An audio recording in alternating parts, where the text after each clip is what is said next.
Hello friends, welcome back to my channel. अगर आज आपको मेरी वीडियो पसंद आती है तो प्लीज़ लाइक करना, वीडियो को शेयर ज़रूर करना और सब्सक्राइब करना तो बिल्कुल मत भूलना। आज हम लोग मैक्रो इकोनॉमिक्स का एक बहुत ही इम्पॉर्टेंट टॉपिक डिस्कस करने जा रहे हैं। इम्पॉर्टेंट होने के साथ साथ ये बहुत इंटरेस्टिंग भी है बिकॉज़ इसमें से 3 और 4 मार्क्स का क्वेश्चन और 1 मार्क का तो कंपलसरी है कि आएगा ही आएगा। तो बिना टाइम वेस्ट करे स्टार्ट करते हैं। मनी एक ऐसी टर्म जिसको आप डेली लाइफ में न जाने कितनी बार यूज़ करते होगे। तो कभी आपने सोचा है कि मनी का मतलब क्या होता है? What do we mean by money? तो अगर जनरली हम बात करते हैं, मनी की कोई स्पेसिफिक डेफिनेशन नहीं है। मनी का मतलब होता है वो कौन से फंक्शंस परफॉर्म करती है, and on the basis of those functions only we define the money. So in simpler words we can say money is what money does. मतलब मनी क्या है? जो मनी फंक्शंस परफॉर्म करती है. The functions of money we will be discussing in detail in the later part of this video. तो सबसे पहले बात करते हैं हम लोग मीनिंग की. तो मनी एक ऐसी चीज है जिसको आज हम as a medium of exchange use करते हैं. जैसे कि आपको कोई भी चीज की जरूरत है, आप उसको मनी के बदले में क्या कर सकते हो? बाय कर सकते हो.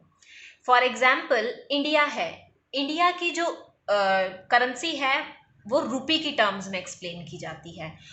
ऐसे ही यूनाइटेड स्टेट्स है, वो dollar as a currency use करता है. तो अब ये कहते हैं कि जो मनी है उसका इवोल्यूशन कैसे हुआ, वो एग्जिस्टेंस में कैसे आई, कहाँ से आई, क्यों जरूरत पड़ी हमें मनी की. तो इसका आंसर छुपा है हमारे थोड़े से पास्ट में. What was the past? Barter system of exchange. जब हम बहुत ही लाइक अर्ली मैन था, या उसके बाद जब जो हमारा ट्रांजेक्शन्स हुआ करती थी, या फिर अगर हम बात करते हैं एक्सचेंज की, वो बहुत लिमिटेड, हमारी नीड्स बहुत लिमिटेड हुआ करती थी. तो एक सिस्टम एग्जिस्ट करता था, बार्टर सिस्टम. बार्टर सिस्टम का मतलब होता है जहां पर हम लोग ट्रांजैक्शंस किया करते थे और बदले में पैसे नहीं देते थे, बदले में हम दिया करते थे गुड्स या कमोडिटी. अगर आपको एक चीज की जरूरत है, आप सामने वाले पर्सन से वो चीज ले लोगे और बदले में उसको पेमेंट मनी की टर्म्स में ना करके कोई और चीज पकड़ा दोगे. धीरे धीरे क्या होता गया, हमारी नीड्स बढ़ती गई, हमारे को और भी ज्यादा चीजों की जरूरत पड़ने लग गई ताकि हम एक्सचेंज कर सकें. तो barter system was proving to be inefficient at that time. Why? Because we will be discussing about its drawbacks also. तो उस इनएफिशिएंसी को खत्म करने के लिए, रिमूव करने के लिए हमने मनी को इन्वेंट किया. मनी जो था डायरेक्ट, हम आज जो पेपर करेंसी यूज कर रहे हैं डायरेक्ट वैसे नहीं आया था. सबसे पहले गोल्ड और सिल्वर के कॉइन्स, उसके बाद अलॉय मेटल्स, फिर पेपर मनी, एंड टुडे तो आजकल तो हम लोग, आपको पता ही है, plastic money in the form of debit cards और क्रेडिट कार्ड्स. रादर वो भी अब पुराना होता जा रहा है. आजकल तो ई मनी का हम लोग यूज कर रहे हैं, that is electronic transfer of funds. Like हम बैंक अकाउंट से दूसरे पर्सन के अकाउंट में ही ट्रांसफर कर रहे हैं. There is no real cash transaction takes place. तो अब हमने अभी डिस्कस किया money is what money does. तो in real terms what does the money do? करता क्या है मनी? तो जो हमने अभी तक पढ़ा है उसमें हमने मनी के 4 फंक्शंस बेसिकली वो डिस्कस किए. Number 1, it act as a medium of exchange. हमें किसी भी चीज की जरूरत पड़ती है, हमें कोई भी ट्रांजेक्शन करनी होती है, तो हमारे लिए मीडियम ऑफ एक्सचेंज का काम करती है मनी. स्टोर ऑफ वैल्यू, हमें क्या करना है, हम मनी को सेव कर सकते हैं for future purpose. Measure of value, हर चीज को मनी में मेजर किया जा सकता है. And standard for the deferred payment, these means future payments और द कॉन्ट्रैक्चुअल पेमेंट. हम इन चारों को बाद में डिटेल में डिस्कस करेंगे, सो don't worry about it. Next topic आता है हमारा barter system of exchange. Barter system of exchange क्या कहता है, जैसे अभी मैंने आपको बताया, जो पहले के टाइम में एग्जिस्ट किया करता था, ये एक ऐसा सिस्टम हुआ करता था जिसमें हम लोग गुड्स को एक्सचेंज करते थे बदले में गुड्स के। For example, I am a farmer, मैं एक फार्मर हूं और मैं कौन सी क्रॉप्स ग्रो करती हूँ, मैं व्हीट एंड पैडी ग्रो करती हूँ सपोज। अब मुझे किस चीज की जरूरत है, मुझे कपड़े बाय करने हैं, I want to buy some clothes for my family. अब मैं क्या करूंगी, I will be looking for some person जिसको व्हीट या पैडी चाहिए और बदले में उसके पास क्या होने चाहिए, क्लोथ्स होने चाहिए। तो हम लोग क्या करेंगे, उस पर्सन के पास जाएंगे, I will be giving him the spare wheat और पैडी आई एम हैविंग, और बदले में उससे मैं क्या ले लूंगी, क्लोथ्स जो उसके पास स्पेयर में है वो मैं उससे ले लूंगी। तो इस टाइप के सिस्टम को हम कहा करते थे barter system of exchange, where the goods were exchanged for the goods, and hence the other name for such type of market it is known as C economy, या फिर कमोडिटी फॉर कमोडिटी इकोनॉमी। तो इसमें हम लोग क्या करते थे, एक कमोडिटी के बदले में दूसरी कमोडिटी दिया करते थे।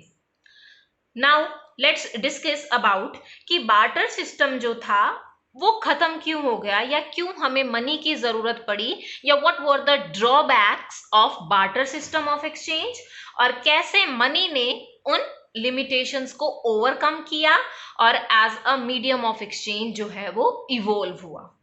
तो first point says a double coincidence of wants. Double coincidence of wants, जैसे अभी मैंने आपको बताया, जैसे फॉर एग्जांपल आपको यहां पर क्या चीज चाहिए, यहां पर 2 पर्सन है, one is a farmer and another one is a cobbler. ठीक है, अब फार्मर है, उसके पास व्हीट या पैडी स्पेयर में होगी, और कोबलर जो है सपोज वो शूज वगैरह, वैसे तो शूज ही बनाएगा वो, या फिर फुटवेयर्स किसी भी तरह के। अब हम लोग बात करते हैं फार्मर की।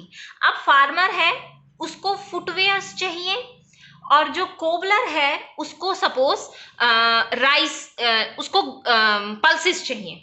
तो फार्मर जो है उसकी नीड तो यहाँ पर पूरी हो रही है क्योंकि उसको फुटवेयर्स कोबलर से मिल सकते हैं, लेकिन कोबलर को ना तो पैडी चाहिए ना व्हीट चाहिए, इसको राइस चाहिए। तो यहां पर डबल कोइंसिडेंस ऑफ वांट्स जो है वो एग्जिस्ट नहीं करता। इसका मतलब इनके बीच में जो ट्रांजैक्शन है it can not take place. लेकिन आज के टाइम में या मनी जो है उसने इस ड्रॉबैक को किस तरह से ओवरकम किया। अब यहां पर फार्मर है, वो कहीं भी जाएगा अपने व्हीट और पैडी को मनी के एक्सचेंज में सेल कर देगा, और सामने वाला पर्सन उसको बाय कर लेगा इन एक्सचेंज फॉर मनी, और जो उसको जरूरत है और उस पैसे से वो चीज क्या कर सकता है, बाय कर सकता है। तो फार्मर को किसी भी कोबलर को ढूंढने की जरूरत नहीं पड़ेगी, और कोबलर को किसी भी पर्सन को जिसके पास पल्सेस स्पेयर में हो उसको ढूंढने की जरूरत नहीं पड़ेगी। इसका मतलब जो double coincidence of wants which was the basic requirement under the barter system of exchange, that was eliminated by the evolution of money.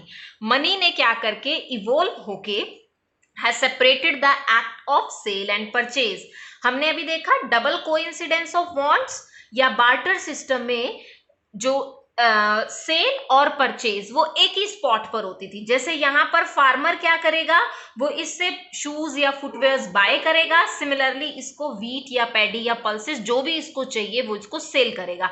मतलब सिंगल टाइम पर, सिंगल प्लेस पर या सिंगल ट्रांजैक्शन में सेल भी हो रहा है और परचेज भी हो रहा है। लेकिन मनी जो है वो इस चीज को क्या करती है, ओवरकम कर देती है। Next second point says is lack of common unit of value. अब ये कहते हैं पहले के टाइम में क्या था, एक कमोडिटी की वैल्यू को दूसरी कमोडिटी की वैल्यू टर्म्स में एक्सप्लेन करना was very difficult. For example, अगर मेरे पास कार है, मैं उसको किस में एक्सप्लेन करूंगी, मैं कहूंगी मेरी जो कार है वो किसके बराबर है, राइट। अब मुझे उसको हॉर्सेस जैसे बाय करने हैं, इन टर्म्स ऑफ हॉर्सेस मैं उसको एक्सप्लेन करूंगी, या इन टर्म्स ऑफ काउज मैं उसको एक्सप्लेन करूंगी। लाइक मेरी जो एक कार है वो 5 हॉर्स के बराबर है या 5 गाय के बराबर है, राइट। बट सामने वाला पर्सन हो सकता है वो इस चीज से सेटिस्फाई ना हो, वो ये कहे कि आपकी जो कार है वो मेरी 1 हॉर्स के बराबर है या वो मेरी एक काऊ के बराबर है, तो वहां पर डिससेटिस्फैक्शन हो सकता था। There was no common unit of measurement, and जिसकी वजह से हमारा जो एक्सचेंज था that was a complicated process. But money ने क्या कर दिया, इस चीज को भी ओवरकम करा। हाउ? अब हम लोग क्या करते हैं, मनी जो है हमारा कॉमन यूनिट ऑफ वैल्यू या कॉमन मेजरमेंट जो है वो इवॉल्व हुआ। आज हम हर एक चीज को किस में मेजर करते हैं, मनी की टर्म्स में मेजर करते हैं। लाइक हम किसी भी शॉप पर जाते हैं, हम कुछ भी बाय करने जाते हैं, हम उसको ये कहते हैं भैया कितने पैसे हुए, या how much does it cost, right, ये कितने का है। लेकिन हम उससे कभी नहीं पूछते कि इसके बदले आपको कितने घोड़े चाहिए या इसके बदले आपको कितनी गाय चाहिए। नो, हम उससे मनी की टर्म्स में बात करते हैं, वो हमें बता देता है that it is worth of this amount and you have to pay that. तो जिसकी वजह से हमारे लिए अकाउंटिंग सिस्टम क्या हुआ, डेवलप हुआ। Next, difficulty of future payment और द कॉन्ट्रैक्चुअल पेमेंट, और अभी हमने पीछे एक टर्म पढ़ी थी डेफर्ड पेमेंट। अब क्या होता है कि आप लोग कोई भी फ्यूचर में पेमेंट करनी है, इसको हम दो टर्म्स में एक्सप्लेन कर सकते हैं। फर्स्ट टर्म कहता है कैसे, जैसे अगर आपने किसी पर्सन को हायर किया है, अब उसको फ्यूचर में किस चीज में पेमेंट करोगे। उस इंसान को कपड़े की भी जरूरत है, उस इंसान को खाने की भी जरूरत है, उस इंसान को शेल्टर की भी जरूरत है।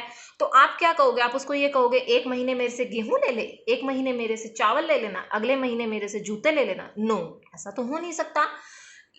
तो हमारे लिए क्या करना, फ्यूचर पेमेंट करना बहुत डिफिकल्ट हुआ करता था। लेकिन मनी जो है उसने इस चीज को ओवरकम करने में हमारी हेल्प करी। हाउ? हम उस पर्सन की सैलरी फिक्स कर देते हैं that we will be paying you this much amount. उस पैसे से आप जो मर्जी बाय कर सकते हो। आपको अपने लाइक ऑफस्प्रिंग्स की क्या करनी है, ट्यूशन फी पे करनी है, आप उसे वो पे कर सकते हो। आपको कुछ बाय करना है अपने लिए, आप अपने लिए बाय कर सकते हो। आपको घर खरीदना है, आप घर खरीद सकते हो। जब आपको जिस चीज की जरूरत है आप उस टाइम पर वो चीज खरीद सकते हो। You are no longer dependent on your job provider, जिसने आपको जॉब प्रोवाइड कर रखी है। सेकेंड कॉन्टेक्स्ट में आप इसको कैसे ले सकते हो, सपोज आज आपने किसी से लोन लिया, आज आपने उस पर्सन से लोन लिया, मान लो आपने उससे लोन लिया टी शर्ट्स की फॉर्म में, आपने उसको टी शर्ट्स आपने उससे ली 4। अब आपने उसको 1 साल के बाद पेमेंट करनी है। अब आप उसको कितनी टी शर्ट्स वापिस करोगे, क्या क्वालिटी होगी। लाइक 4 आपने ली है, इंटरेस्ट कुछ ना कुछ चार्ज होगा। क्या आपने जिस क्वालिटी की टी शर्ट ली थी आप सेम क्वालिटी की उसको वापिस कर सकते हो? नो। तो इसका मतलब क्या हो गया, आपकी जो फ्यूचर पेमेंट है that would be very difficult कि वो दोनों पर्सन एक सिंगल पॉइंट पर क्या हो जाए, सेटिस्फाई हो जाए। तो इस चीज को भी ओवरकम करने में क्या मनी हमारी हेल्प करती है। आज हम उस पर्सन से क्या लेंगे, लोन लेंगे at a specific rate of interest. वो हमें बता देगा कि आपको हमें लाइक 4% पर 1 साल के बाद पेमेंट करनी है, तो प्रिंसिपल प्लस इंटरेस्ट हमें वो 1 ईयर के बाद पे कर देगा, चाहे उसने हमें इससे कितना भी पैसा क्यों ना लिया हो। Next point says is difficulty of storage of value and transfer of value. पहले के टाइम में कमोडिटी जो हम सिस्टम में रहते थे, उस टाइम में अगर आपको सेविंग करनी होती थी तो that was also to be done in the form of goods only. आपके पास कुछ भी है आप उसको सेव करोगे। अब एक बात बताओ, आपको कोई भी चीज रखनी है उसके लिए स्पेस चाहिए। अगर आपने क्या करा, एक वेयर हाउस बाय किया, आपने अपने जो व्हीट है उसको आपने एक वेयर हाउस में रखा। अब उस वेयर हाउस में स्पेस भी जाएगा, आपको उसका मंथली रेंट भी पे करना पड़ेगा। That would be a very expensive process for you.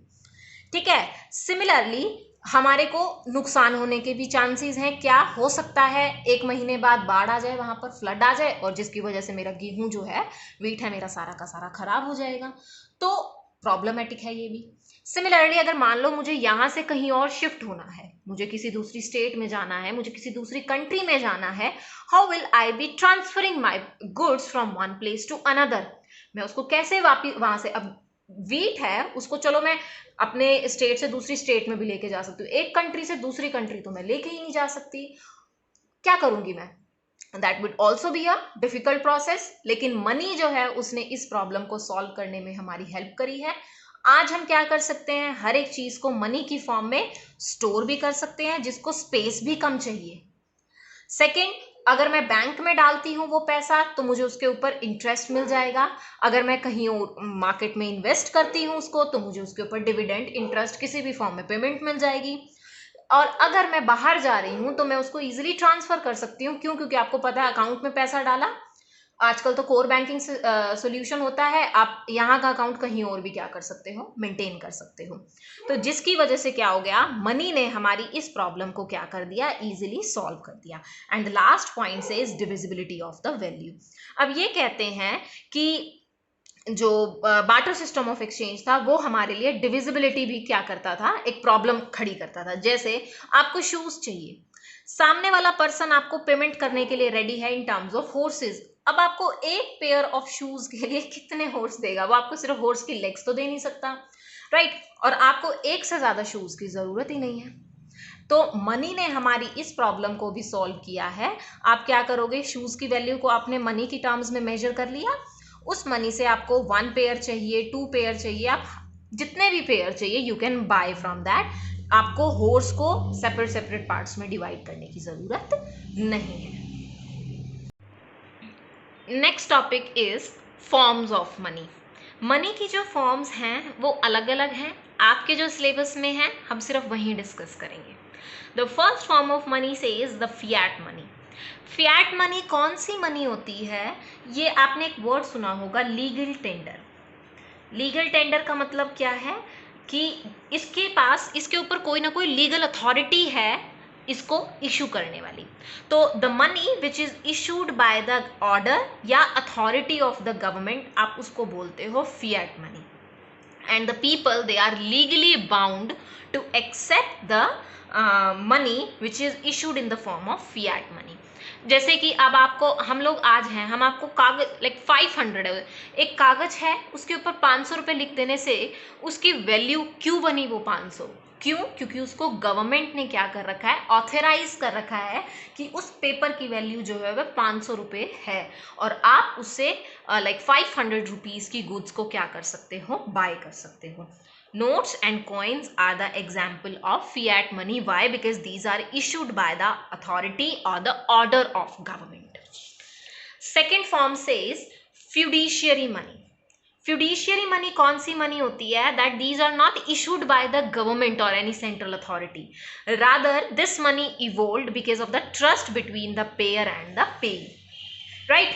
पे करने वाला पर्सन और पेमेंट लेने वाला पर्सन, उन दोनों के म्यूचुअल ट्रस्ट के बेसिस पर फिड्यूशियरी मनी इवॉल्व होती है। फॉर एग्जाम्पल चेक्स, जैसे चेक हम लोग यूज करते हैं, आपने बिल्स ऑफ एक्सचेंज सुना होगा जिसमें आपने प्रोमिसरी नोट्स होते हैं, right?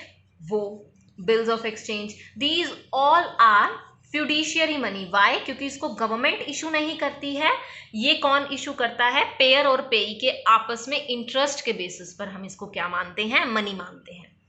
Next, full bodied money. Full bodied money कौन सी मनी होती है?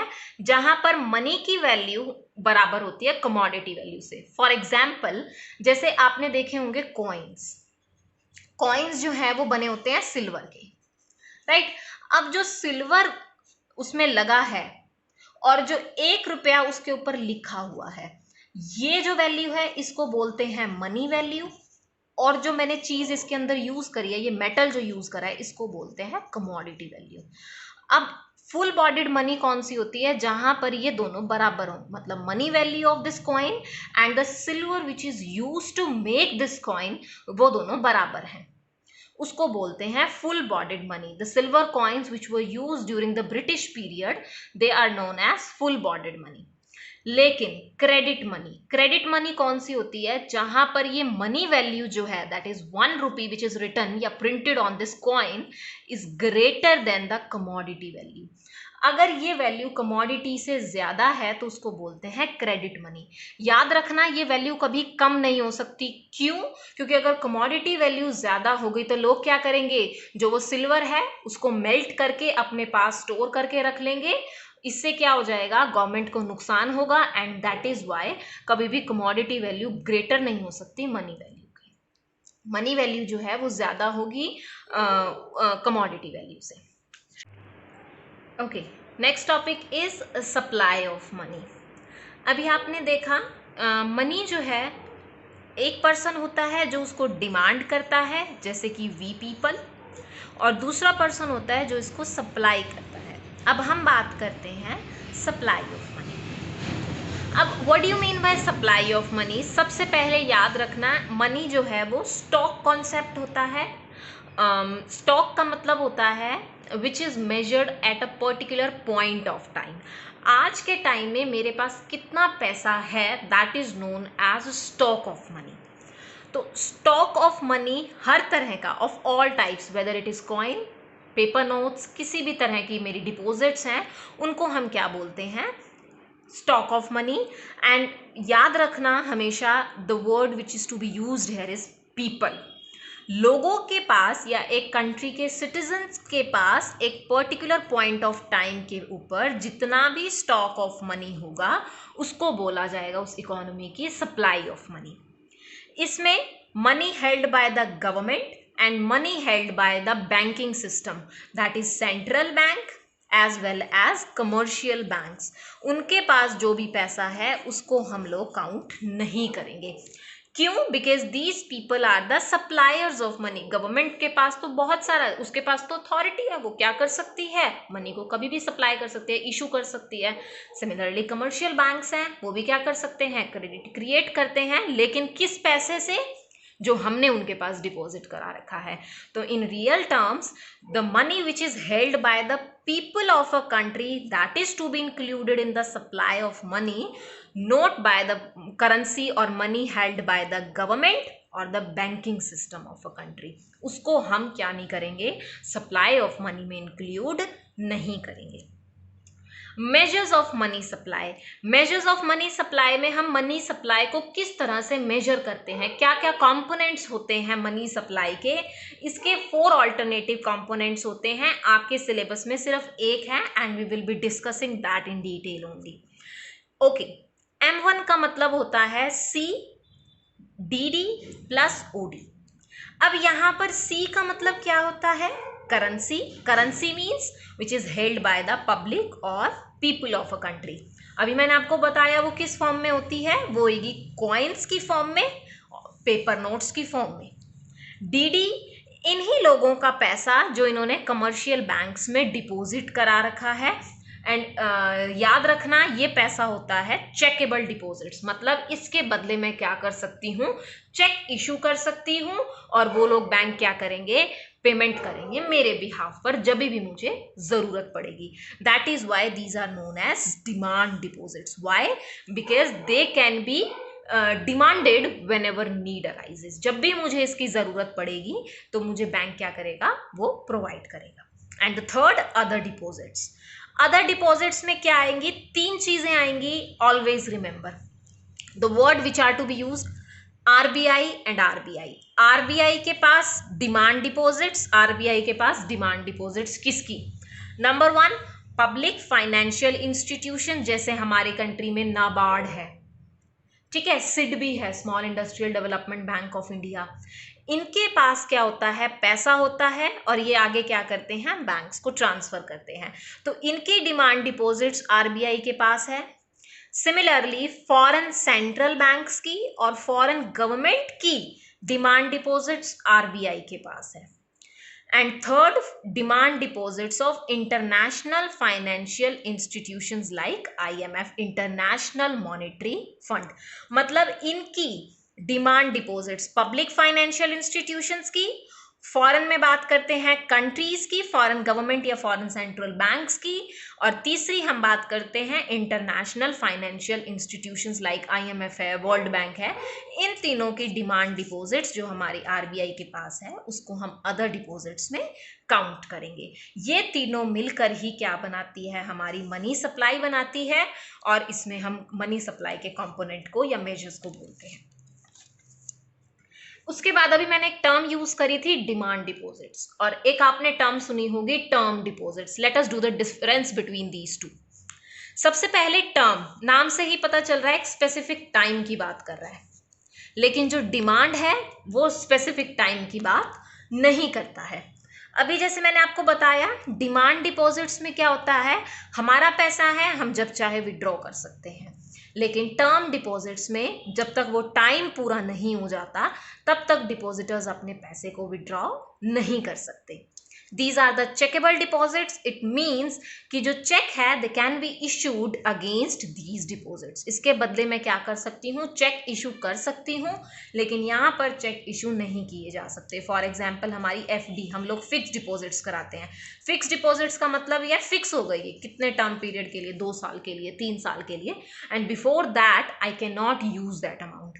लेकिन डिमांड डिपॉजिट्स जैसे मेरे सेविंग अकाउंट होता है, करंट अकाउंट होता है, इनके बदले में चेक इशू कर सकते हो जब भी मुझे क्या करने की जरूरत है, पेमेंट करने की जरूरत है।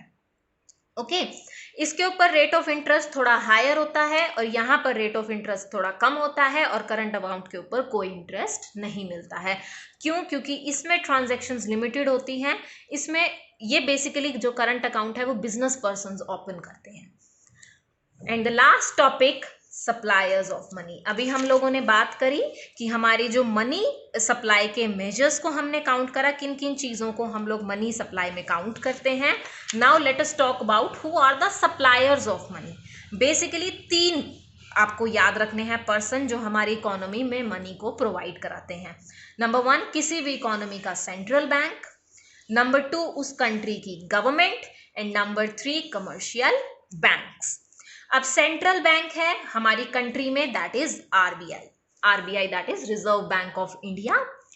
दूसरा जो सेंट्रल बैंक है उनके पास अथॉरिटी है करेंसी इशू करने की, लेकिन करेंसी इशू करने से पहले उनको कुछ प्री रिक्विजिट या प्री रिक्वायरमेंट्स होती है जो उनको फुलफिल करनी पड़ती है। करेंसी इशू करने के लिए उनको एक मिनिमम रिजर्व सिस्टम क्या करना पड़ता है, मेंटेन करना पड़ता है। ये मिनिमम रिजर्व सिस्टम कितने अमाउंट का होता है, 200 करोड़ का। जितने 200 करोड़ में 115 करोड़ का गोल्ड और 85 करोड़ का फॉरेन सिक्योरिटीज ये अपने पास क्या करके रखेंगे, हेल्ड करके रखेंगे, और उसके बदले में क्या करेंगे, इकोनॉमी में करेंसी इशू करेंगे न्यू। ऐसा क्यों होता है, ताकि इमीडिएट क्या हो, इकोनॉमी में इन्फ्लेशन की प्रॉब्लम अराइज ना हो जाए। तो इसीलिए इनके ऊपर क्या रखना पड़ता है, कंट्रोल रखना पड़ता है। अदरवाइज तो ये लोग क्या करते रहेंगे, आज पैसे की कमी है चलो जी नए नोट इशू कर देते हैं, जबकि ऐसा नहीं हो सकता। क्यों? क्योंकि कोई भी इकोनॉमी के ऊपर उसका नेगेटिव इम्पैक्ट पड़ेगा। गवर्नमेंट हमारी कंट्री में क्या करती है, मिनिस्ट्री ऑफ फाइनेंस है हमारी, जो 1 रुपये के नोट्स और सभी डिनोमिनेशन के कॉइन्स, चाहे वो 1 के हैं, 2 के हैं, 5 के हैं, 10 के हैं, सारे कॉइन्स और 1 रुपये के नोट हमारी गवर्नमेंट मिनिस्ट्री ऑफ फाइनेंस के थ्रू इशू करवाती है। और इनको छोड़कर बाकी जितने भी नोट हैं, चाहे वो 2 रुपीज़ के हैं, 5 के, 10 के, 50, 100, 200, 500 एंड 2000, वो सारे के सारे सेंट्रल बैंक इशू करता है। यहाँ पर सिग्नेचर करता है गवर्नर, यहाँ पर सिग्नेचर होते हैं फाइनेंस सेक्रेटरी के। And the last that is commercial banks. Commercial banks कैसे करेंसी मतलब क्रिएट करते हैं, याद रखना ये नई करेंसी इशू नहीं करते। नई करेंसी इशू करने का राइट सिर्फ और सिर्फ सेंट्रल बैंक के पास है। कमर्शियल बैंक्स क्या करते हैं, इनके पास जो हमारी डिमांड डिपॉजिट है उसी को यूज करते हुए वो मल्टीप्लाई करते हैं, क्रेडिट क्रिएट करते हैं, and this is known as bank money. इसका प्रोसीजर हम डिटेल में करेंगे, that will be done in the next topic और next video we will be doing that, so don't worry about that. तो बस अभी के लिए इतना याद रखना कि हमारी डिमांड डिपॉजिट्स को कमर्शियल बैंक यूज करते हैं मनी को क्रिएट करने के लिए। थैंक यू एंड होप आपको आज का लेक्चर समझ आया होगा। इन केस अगर आपको कोई भी डाउट होता है, you can ask me in the comment section. Thank you and have a nice day.